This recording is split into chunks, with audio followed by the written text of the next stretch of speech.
Hello, almost Shabbat Shalom. Well, let's see. How's the lighting here? Hello, hello, hello. Let's arrange, make sure that... Okay, this is much better. Welcome. Welcome. It is almost the day of rest. It is almost the day... Oh, it's blurring out here. Maybe I'll do it here. And then I'll be trying to find the right angle here. Let's see, maybe this one. Yeah, this one can work. Using my new movable desk. Well, all right, it'll be like this. It'll be burned a little bit here.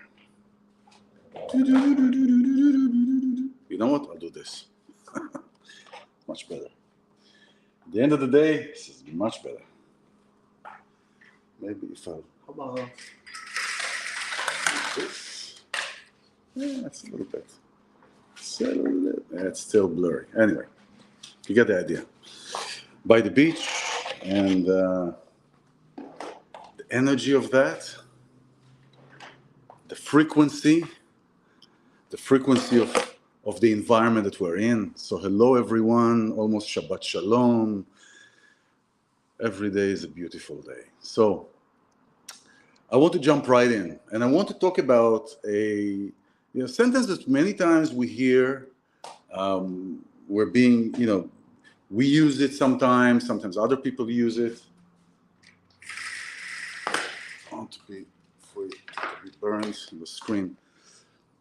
And then I'll tie it into the portion of the week of Pekuday. But here's the thing. Many times when we you could find it in relationships, of course. Everything is about relationship, right? So we can find it in relationships, personal or work. And there is some kind of an interaction, and the person, some person is looking for, they want to be respected. They want to be respected, and they feel they are not being respected. And many times it happens either in the beginning of a connection or later on.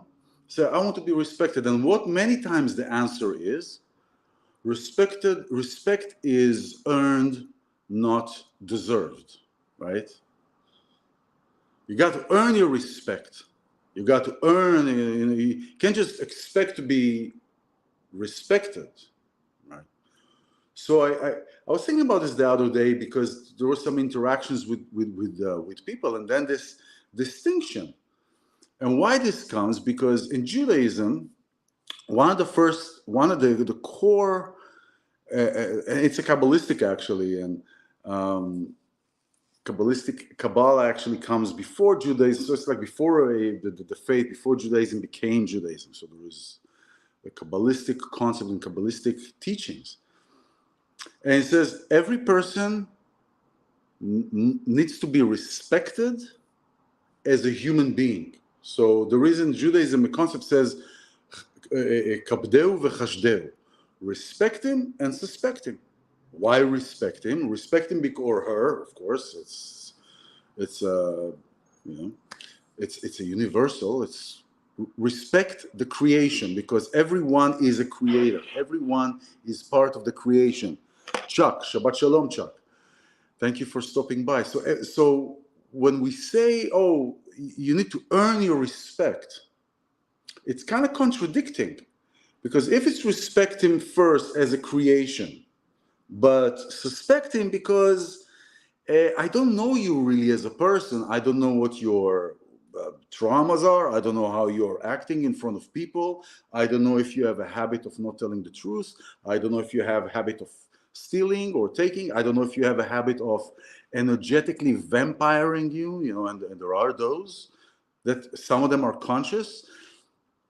Sometimes you ask which one is more dangerous, those who are conscious or those who are unconscious about kind of sucking your energy out. They both have dangers, but so we'll talk about that, and then you start recognizing those who suck your energy when you're becoming more aware of your boundaries. When you become more aware of your boundaries, and you are not just aware but conscious about your boundaries, setting your boundaries, then you recognize, or then one recognizes that some people are energy suckers and suck in energy. In the past, maybe somebody didn't pay attention to it because their boundaries were broken. So people would suck off their energy all the time, and you wouldn't notice. So that's a kind of a separate topic, but in a way it's tied. So there is the basic respect of respecting somebody as a human being, as a creation, as a part of God. God is in everywhere and around us and underneath us and all around.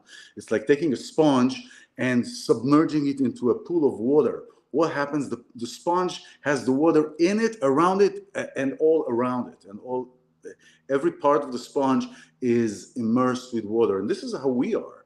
We are immersed in God. We are part of this creation. We are the creation as much as we are part of the creation. Just like the wave is a wave by itself, but it's a part of the ocean. And the wave is the ocean on itself, right? So respect him. Respect the person as a creation. And then suspect, because I don't know what your, time will prove. Okay, so what is time going to prove? And this is where it comes in, this a little confusion, just for us to make this distinction of when we say to somebody, oh, respect is earned. It's not that the respect needs to be earned, it's the trust.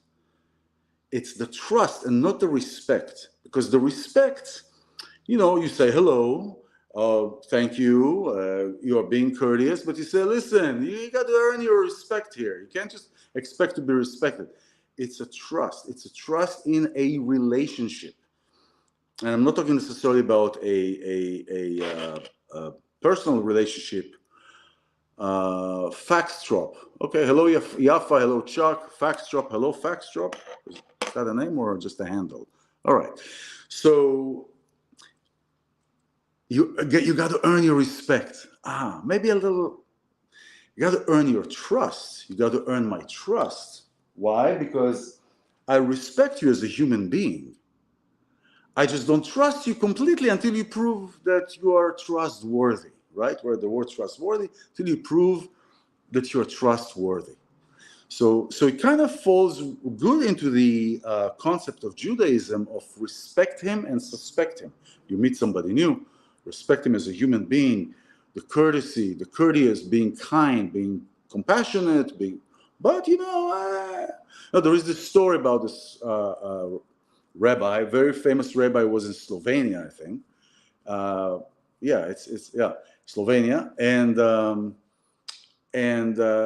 knock before Shabbat, and the rabbi opens the door, and there is a person says, I don't have where to eat, I don't have where to sleep, can I stay at your place? I'm hungry, I traveled from far. Brings him in, they sit, they have dinner, Shabbat dinner, family, everybody's sitting at the table, everything is cool, everything is great. Going tonight, the rabbi showed the guests the attic. There is like you take the ladder down, and there is the attic and everything, or they put a ladder in the attic, and there is a room there and everything. Says, this is where you sleep. Thank you. So everybody went to sleep. The guests went upstairs, and when the guests went upstairs and the hatch closed, the rabbi took the ladder away. In the middle of the night, the guy got up, turned the light on, of course, Shabbat, but he saw everything was glass, glasses, gold, all kind of stuff that is, I'll put it in my jacket and I'll leave and I'll take off. Filled his pockets, opened the hatchet, boom, he thought the ladder was there, he put his foot there, boom, fell down, and everything made a noise, and everything splattered, and everybody wakes up, and the thief, he says, what? He took the ladder away. I said, well, you think I'm stupid? I respect you, but I'm not stupid. I don't know you. I don't know what's going to. So this is a story that's been going on that has been told for generations, where it's like from 1600 or 1500. And respect him and suspect him. I see somebody, I respect them. So when we tell somebody, or when we want to say to somebody, you got to earn your respect. It's like, look, I respect you as a human being. You got to earn my trust that I want to continue a relationship with you. I want to continue some kind of an association with you. And in many ways it can interpret with different kind of relationships, especially with people that we meet for the first time, and we do things, we accommodate, and they take things for granted. They take things for granted, and it comes into play when they expect something. When they expect something to be done for them, expect to be taken care of. They expect it. It's not that things cannot happen in a relationship when somebody takes care of the other person, or there is a mutual caring for the other person. But when there is an expectation of I deserve, when there is an expectation of I deserve, then that shows you that the person has an entitlement issue, that I expect to be taken care of, and therefore you should do A, B, C, and D. So that is the earning of the trust. I respect you as a person, but I don't trust you yet. So that's the big thing that came up for me this past week, 2 weeks, understanding, because I heard, you got to earn your respect. It's not the respect, it's a trust. And so it's very important to make this distinction, because especially today, in times where there is a he, there is a she, there is a they, there is a them, there is, I want to be, I identify like this, you have to call me like this, and then they teach this to kids, they teach dangerous stuff to kids that confuses it. Very important to distinguish and to understand the intentions, to translate the intentions and to translate the feelings correctly, to put the right wording to that, because words are describing, for example, history. And when people don't listen to history and don't remember the history, crap happens and stuff happens over and over again. And we see it all over the world. I see it in my hometown, my home country in Israel. We see it here. We see it when there is a falsification of an idea of a word or of a sentence, then things start getting confused. And it happens in the very small things. It happens in our daily adventures, or daily happen every day. It happens. It happens where again, sometimes it's conscious, sometimes it is unconscious. I believe that for the majority part, you got to earn your respect comes really from sometimes an unconscious thing, or even like a figure of speech. But those are the figure of speech is what sets the tone many times. When we say, "Oh, I'm just joking." Oh, yeah. I said to you something. I'm being sarcastic. That starts a wheel, because at first you're nervous. What is the person going to say? But then when you see that oh, it wasn't that bad, then you say it again. And you say it again. And you say it again. So how does it? There is a way that it ties into the portion of this week. This portion of this week is Pekuday. Come like to when I don't know how to say the right word, but when there is a like a counting, like when there is a soldier, when there are soldiers standing and they are all counting, like number 1, number 2. So there is a name in English to that process. It's Pekuday, but it really deals with the clothing. It really deals with the clothing of the priest, of the high priest of Aaron, brother of Moses, right? The high priest. It deals with the clothing, with the type of clothing, the type of stones, the type of gemstones that go on the plate, or the 12 a plate of 12 stones for each of the tribes, sapphire, different stones, and there are explicit instructions from God to Moses, like what kind of material, what kind of stones, why God or the Creator has to go down to the details to talk about what kind of stones, what kind of material, what kind of this, what kind of that one. Right. So there is like the beginning in Mount Sinai when they receive the Torah. We go back to sound. We go back to frequencies. Every stone has a frequency. Every stone has a frequency. Every material has a frequency. Every color has a frequency, like the color of clothing, right? Color of clothing, whatever the person is wearing, can reflect and actually reflects consciously or subconsciously the emotional state of the person, the emotional state. If somebody is wearing bright red, you know that they're going out. There is this core, this sacral, this animalistic kind of going out, this extravagance, this showing, this expanding. Right? There is the blue, there is the calm, there is the collected, there is the harmonized. You know, so colors have frequencies that are showing different things, and by showing the state of the person, it also invites back the state of the person to be in that place, because the eyes, I see everything. It's cultivating me again. It's recultivating. I send it off and I get it back in. I send it off and I get it back in. Right? Hey, Lanita. So the colors have frequencies. Same thing with garments. Same thing with things. We are, you know, I saw this video from this other guy that was talking about in Judaism, something very interesting, and it is true. It's not about going up to God.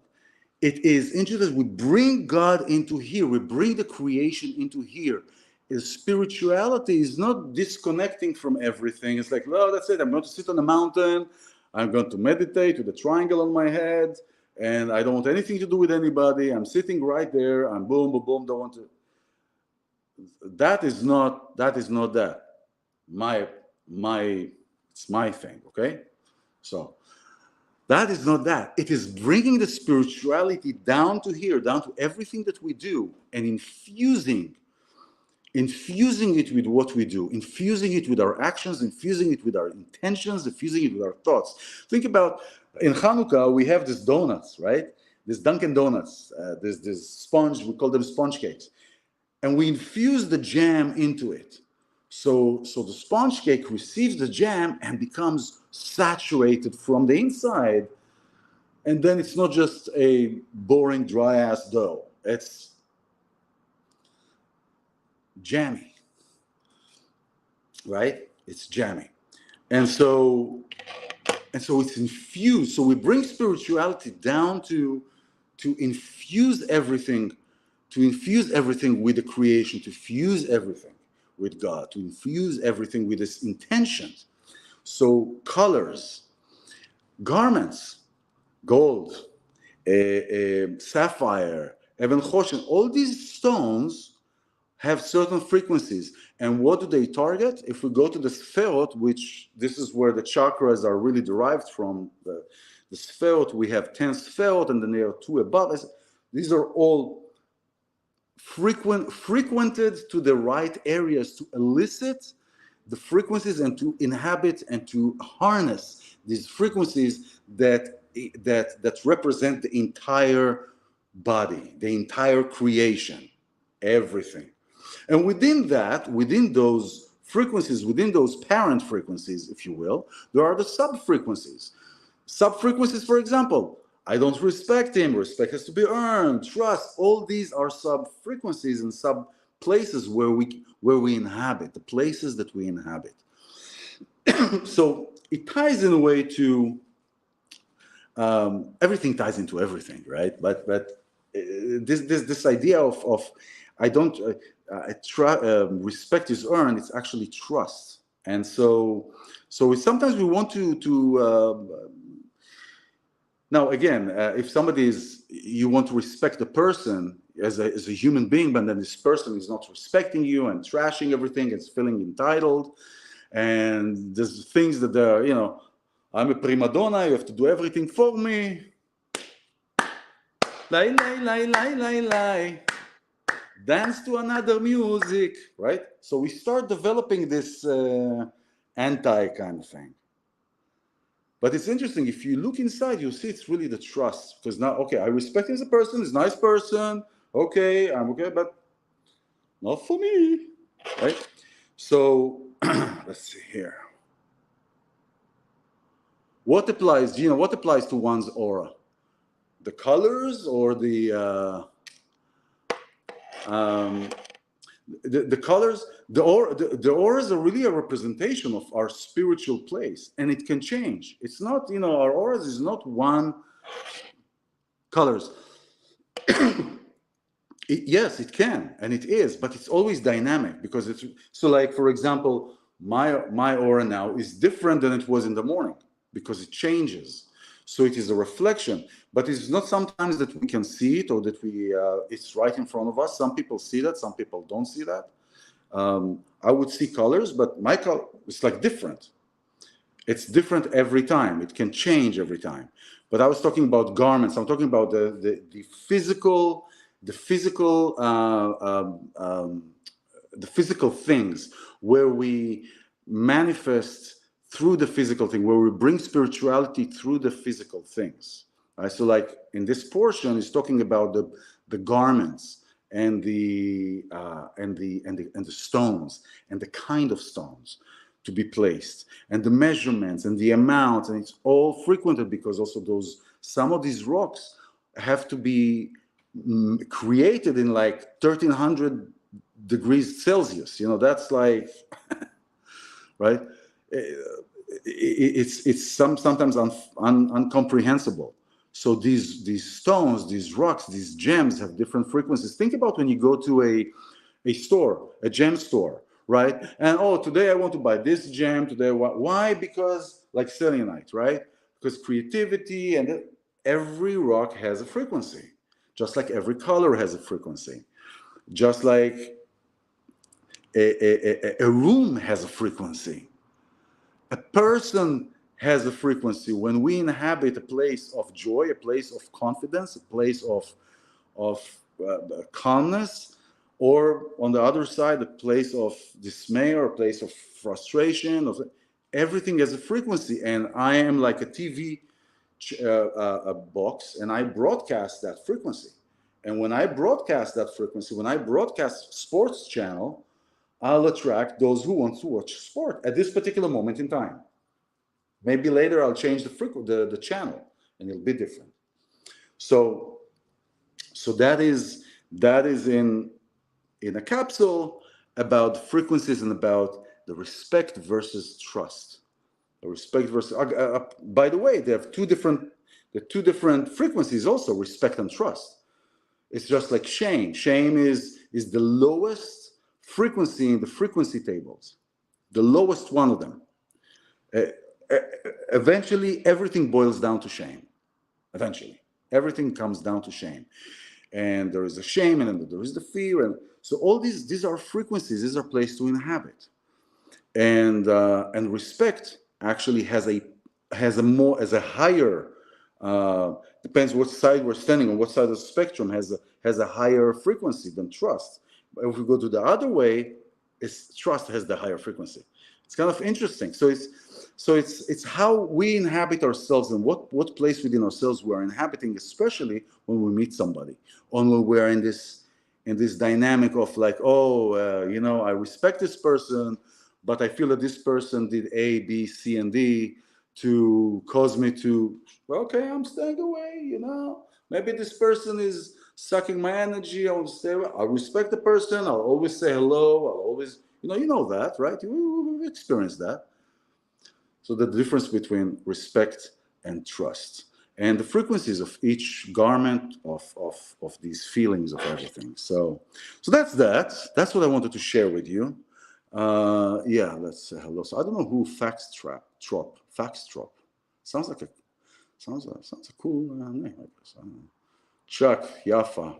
Well, thank you, everyone. Thank you for being here. Shabbat Shalom. Enjoy everything that you are doing and create. Yalla. Shabbat Shalom. See you soon. Bye-bye.